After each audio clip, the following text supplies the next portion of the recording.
السلام عليكم ورحمة الله وبركاته وولاشين أمومنا أو إذن سلامي سدمانتين ميل الله لإيه ميشاء جوكتان با أخواتي عاودوا إلهي سبحانه وتعالى وكرال النقضة وحان وذاقينا ما شاء الله تبارك الله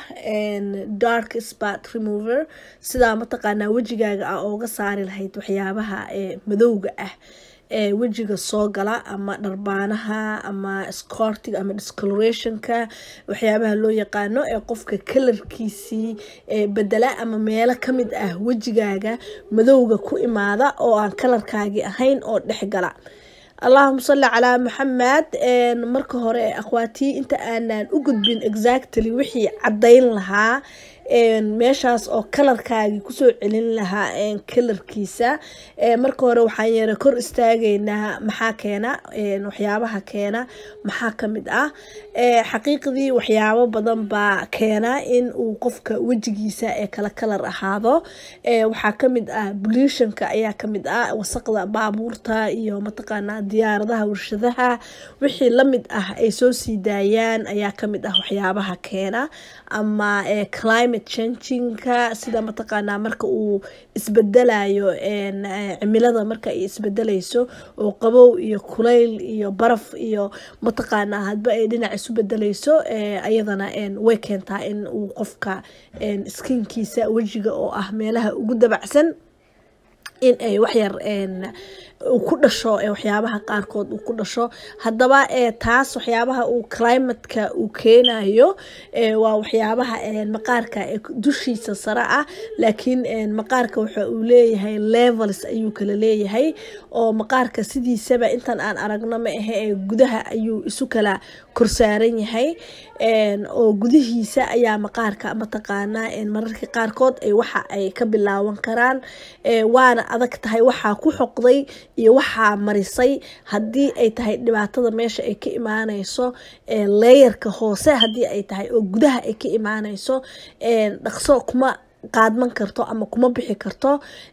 waxyaabaha mataqaana aad kor ka marinayso arrimo kale oo ayagana keeni kara ayaa jira in qofka wajigiisa uu discoloration yeesho ama wajigiisa uu lahaado kalar kala duwan inuu lahaado ama madowga ama waxaan u naqaano haaraha uu qofka ka soo baxo waxa kamid ah qofka oo daal badan leh oo hurdadu ay ku yar tahay fakar badan ama stress qofka uu saaran yahay isagana uu keeni karaa waxa kale oo iyadana muhiim ah oo keeni karta in uu qofku uu leeyahay liverkiisa ay ka imaanayso oo ay ka imaanaysa beerkiisa oo toxin badan ku jira ama beerkiisa oo sun badan ay saaran tahay ama xanuun uu ku jiro way keeni kartaa in mataqaana qofku uu yeesho haaraha waxyaabahan wajiga kasoo baxayo oo dhan ayadana waxay noqon kartaa sign kamid ah maxaa la yiraahdaa waxyaabaha keeni kara hadaba hadii ay ka imaanayso xagga liverka hadii ay ka imaanayso biidnillaahi marka hore waa inaa hubsataa meesha ay ka imaanayso dhakhaatiirtaada la xiriir hadii ay layerka hoose ay ka imaanayso skinka oo heli kartana waxa u baahan tahay dermatologist inaa la kulantid oo mataqaana iyadana mataqaana dhakhaatiirta ku takhasustay maqaarka inaa arintaada usoo bandhigato wayma caawa marka waxa aan ka hadlayno waxay tahay gudaha waxyaabaha ka soo caawin kara hadii ay tahay اللهم صل على محمد waxa kaleeto oo sameyn kartaa in carrot juice ama malab u qaadato xagga gudaha iyo biyo intaba mataqaana biyo badan cabitaanka biyaha badan iyo malabka iyo carrot juice-ka intaba mataqaana ma sha Allah tabarakallah waxyaabaha wax ka qabta detoxing u ah liverka ay kamid tahay hadda markan waxaan u dhaadhacaynaa Allahumma salli ala Muhammad qaybtii ahayd maxaan ku cadeyn karaa qaybtan kore ma sha Allah tabarakallah hadaba si dabiici ah waxa ugu cadeyn kartaa baradhada ama bataatiga ma sha Allah tabarakallah maado aad iyo aad skinka bleach garaysa ayaa mataqaana bataatiga ku jirta Allahumma salli ala Muhammad hadii aad tahay skinkaagu hadii uu yahay mid sensitive hadii uu yahay waxaa marsan kartaa waxaad soo qaadanaysaa jeex baradho ah jeexaas baradhada ayaa shiidaysaa marka aad jeexaas baradhada aa shiido ayaa waxaa ku daraysaa yogurt ama caano midka aa heli karto waxaana marsanaysaa wajigaaga muddo 7 bari ah ayaa ku celcelinaysaa markaas ayaa waxaa fiirinaysaa outcome-ka kaaga soo baxa midda labaad allahumma salli ala muhammad waxa kale oo iyadana aad iyo aad u bedela kalarka u bedela oo wajiga oo dhan ka dhigi kara cadaan xataa even aadan lahayn waxa wajigaaga gelin kara marka aad isku darto jeex yaanyo ah iyo baradhada oo kaliya laakiin waa inaad ku haysaa muddo 15 minute ah tan dambe ha iska badinin oo waxa daily use ka dhigato ha ka dhiganin laakiin waxay ku anfacaysaa sida mataqaana maalmaha aad rabtid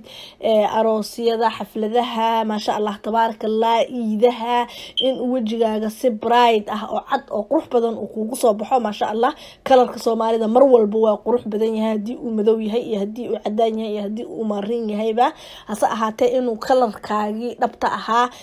uu ku soo noqdo oo wajigaaga glowing uu yeesho oo degdeg ah hadii aad u baahan tahay waxa marsataa yaanyo iyo baradho jeex baradho ah iyo waxa isku darsataa jeex yaanyo ah ma sha Allah tabarakallah ku hayo muddo 15 minute ah ما شاء الله outcome كذا بإذن الله باري إذن كان متقانا إلى سوشيال قرين دونه مدة صدحات أيضا وجه أو استعمال كرتو عدين تيسا أيا وحي تهي لين دنان قادو لين دنانا إيوه baradhada بإذن الله باري taasna ayadana waxa ku haynaysaa muddo 15 minute ayaa ku haynaysaa marka tan dambe hadii haaro badan aa leedahay weegiiba 2 jeer ha ka badsanin oo 15 minute waxay noqonaysaa marka 30 daqiiqo weegiiba ina mataqaana wajigaaga asiiso si mataqaana barabaraha madmadow iyo mataqaana haaraha iyo ay completely disappear kaaga noqdo oo ay kaaga tagaan Allahumma salli ala Muhammad marka saddexdaas qaybood hal mar aan ku celinayaa waa liin iyo maxaa la yiraahdaa baradho iyo yogurt ama caano hadba ka haysatid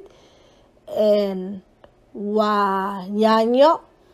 iyo baradho ma sha Allah tabarakallah marka saddexdaas qayboodba baradhada waa uga faa'iideysan kartaa again hadii aad tahay sensitive skin hadii aad tahay dadka skinkooda uusan waxyaabaha qaarkood uusan dhaqso qaadan karin hadii aad tahay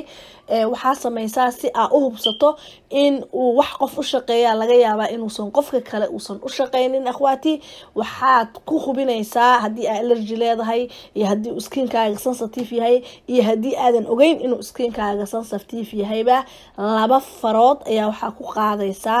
productigan hadba ki aad sameysatay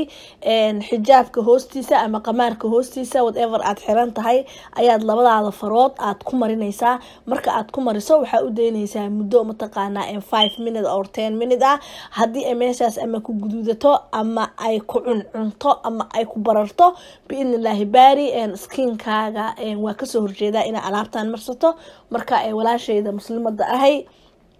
faraha ka qaad waxa laga yaabaa wax kale oo ku shaqeeyo in aad heshid baad as common ahaan badi boqolkiiba 80 dadka way u shaqeysaa oo waa wax mataqaana safe cuntadii aad cunaysay calooshaada aad gelinaysay oo caadiga ahayd oo gurigaaga taale weeyaan ma aha wax kiimika ma aha oo dadka badidood way u shaqeynaysaa laakiin in case inaa hubsato maxaa la yiraahdaa inuu shayga adiga shakhsiyan inuu ku shaqeynayo in kale labadaada farood kumari oo ku taabo biidnillaahi baari dhamaantiin ilaahay subxaanahu wa ta'ala waxa idinka rajeynayaa khayr aan idinka dhamaanin assalaamu calaykum wa rahmatullaahi wa barakaatuh